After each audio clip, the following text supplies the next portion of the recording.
Congress voted late Monday to reopen the government after a three-day shutdown, sending President Trump a short-term spending bill that passed after Senate Republican leaders pledged to act on immigration policy next month. The House joined the Senate in passing the bill to fund the government through February 8, reauthorize the Children's Health Insurance Program and roll back several healthcare taxes. It passed 8,118 in the Senate and 266,150 in the House. "I'm glad we can finally get back to work here," Senate Majority Leader Mitch McConnell RKY said after the vote. He called the shutdown a manufactured crisis, characterized by damaging partisan theatrics. The breakthrough came Monday after Senate Democrats bowed to pressure to reopen the government, joining Republicans in backing an immigration and spending compromise that was quickly denounced by liberals and immigration activists. View graphic how senators voted to end the government shutdown roughly 60 hours after government funding lapsed. A bipartisan group of negotiators in the Senate prevailed with leadership and trading Democratic support for reopening the government for a commitment by Republicans to hold a vote resolving the status of young undocumented immigrants by mid-February. President Trump welcomed Democrats' decision to relent and said the administration would work towards solving the problem of very unfair illegal immigration. "I am pleased that Democrats in Congress have come to their senses," he added in a statement. But the resolution of the three-day stalemate exposed a growing rift between two groups of Democratic senators, those facing tough re-election campaigns in states Trump won, and those courting liberal voters ahead of possible 2020 presidential bids. Channeling rage from immigration activists, the possible 2020 candidates were highly critical of the leader's willingness to trust that Senate Majority Leader Mitch McConnell RKY will allow an immigration vote after Feb. 8 if senators cannot strike a deal before then. "I believe it's been a false choice that's been presented between keeping the government open and resolving the DACA issue," said Sen. Kamala D. Harris DeCaloff, who voted no. "I believe we can do both."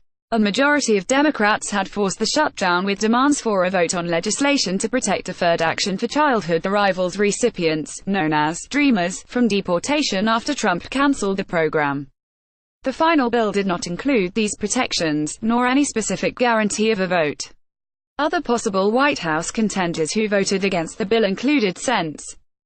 Bernie Sanders IBT, Kirsten Gillibrand DNY, and Elizabeth Warren D-Mass. Democratic and independent senators who relented in the standoff said they did not necessarily trust McConnell, but had faith that the bipartisan negotiators, including Sens. Susan Collins Armain and Joe Manchin 3DW, would force him to abide by his commitments.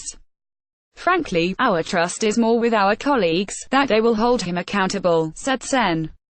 Claire McCaskill DMO, who is up for re-election this year in a state Trump won. "A commitment this public, with this much fanfare, that's kind of hard to back away from just 3 weeks from now," said Sen. Jeff Flake Rares, who sided with Democrats on Friday in the vote that produced the shutdown. Collins, Flake and Sen. Lindsey Graham RSC, helped broker the agreement, with Flake and Graham shuttling between huddles with McConnell and Senate Minority Leader Charles E. Schumer DNY. For much of the weekend. During bipartisan meetings in Collins's office, senators had to use a talking stick to avoid unproductive crosstalk. They eventually switched to a basketball, according to Manchin, because it was easier to toss back and forth. McConnell had said Sunday night and Monday morning that it was his intention to take up legislation addressing DACA, border security and other issues if Democrats agreed to fund the government until Feb. 8. This immigration debate will have a level playing field at the outset and an amendment process that is fair to all sides, he said Monday. The effects of the shutdown over the weekend were relatively muted, halting trash pickup on National Park Service property, cancelling military reservists' drill plans, switching off some government employees' cell phones. But the shutdowns continuing into Monday meant that hundreds of thousands of workers stayed home and key federal agencies were affected. Federal contractors will see payments delayed, and the Internal Revenue Service will slow its preparations for the coming tax season. Senators did not extract a promise from McConnell that would pave the way for an immigration bill's passage through the House or its approval by Trump. Still, some Democratic senators said the deal created the conditions for success. You have to be optimistic that we are trusting each other and trusting the process we are putting in place, and that over the next 17 days, we will get to a bill that can get a commanding vote in the Senate, not just barely pass, Sen. Christopher A. Coons DDEL, said.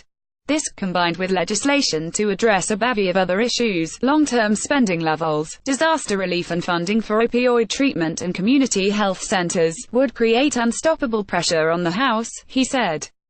Advocates for Dreamers were less convinced. Rep. Luis V. Gutierrez Dill blasted his Democratic colleagues in the Senate for shortchanging Latino voters, an increasingly critical voting bloc for the party.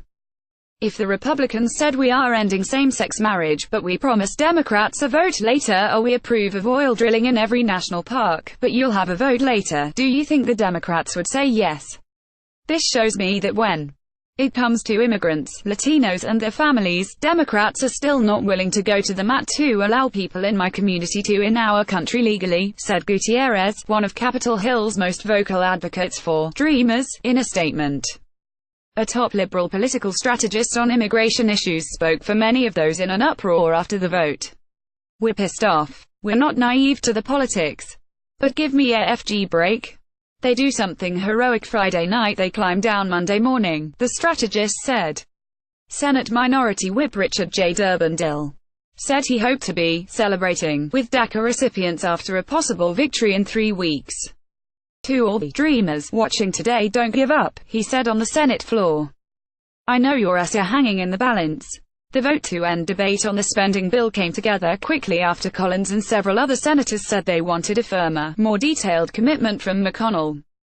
It would be helpful if the language were a little bit stronger because the level of tension is so high, Collins told reporters outside her office.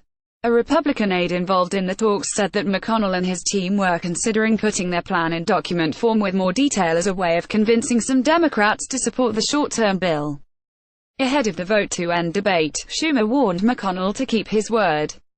I expect the majority leader to fulfill his commitment to the Senate, to me and to the bipartisan group, and abide by this agreement. If he does not, he will have breached the trust of not only the Democratic senators, but members of his own party as well, Schumer said. Still, the relief among senators upon reaching a deal was palpable. As the voting began, Schumer shouted from his seated position. Lindsey, thank you, my friend, he said as Graham approached and shook his hand. We wouldn't be here without you. With the negotiations focused on the Senate, Trump remained on the sidelines for much of the weekend, using Twitter to interject his opinions. Democrats are acting at the behest of their far-left base in advocating for Dreamers, he argued Monday morning. The Democrats are turning down services and security for citizens in favor of services and security for non-citizens. Not good, Trump wrote on Twitter.